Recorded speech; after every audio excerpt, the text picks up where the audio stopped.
Son nom est sur toutes les lèvres désormais en RDC. Jean-Michel Sama Lukonde Kyenge, 43 ans, est le nouveau Premier ministre. Cette nomination est censée mettre définitivement un terme à la coalition entre le FCC de l'ancien président Joseph Kabila et Cash du président Félix Tshisekedi. Christophe Rigaud, bonsoir. Bonsoir. Vous êtes directeur du site africarabia.com consacré à la RDC. Qu'est-ce qu'incarne Jean-Michel Sama Lukonde Kyenge?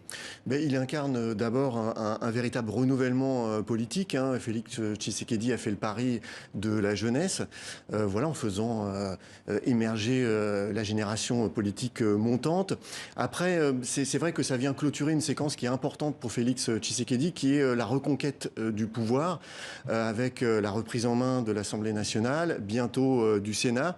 Et là, Félix Tshisekedi a les pleins pouvoirs. Il a nommé son propre Premier ministre, alors que son prédécesseur avait fait l'objet de tractations avec Joseph Kabila. Le fait qu'il soit katangais, ça pesait dans la balance? C'est un atout important parce que c'est une province stratégique dans la politique congolaise, parce que c'est la base électorale de Joseph Kabila et de Moïse Katumbi, qui sont deux rivaux potentiels de Félix Tshisekedi pour les élections de 2023. Et pourtant, c'était Moïse Katumbi qui était pressenti pour ce poste. Alors, que s'est-il passé entre-temps? Alors c'est vrai que si Moïse Katumbi veut se présenter en 2023, c'était compliqué d'accepter la primature et de devoir partager en fait le bilan de Félix Tshisekedi. Voilà, s'il se retrouvait face à face dans la prochaine présidentielle. Et ce qui est attendu désormais, c'est la formation du nouveau gouvernement d'union sacrée, chose qui ne devrait pas être aisée. Non, c'est pas facile parce qu'il va falloir composer un gouvernement avec une plateforme très large, très hétéroclite. Il va falloir faire plaisir à tout le monde. Il y aura sûrement des déçus. Et s'il y a des déçus, il y aura sans doute des problèmes que l'on risque de retrouver à l'Assemblée nationale, parce qu'il faut se rappeler qu'au sein de cette union sacrée, la majorité des députés qui la composent sont des dissidents du FCC qui vont pouvoir à tout moment bloquer un texte qui ne leur convient pas. Donc on risque d'avoir une majorité un petit peu flottante, un petit peu versatile, et ça risque d'être une vraie difficulté pour le nouveau Premier ministre.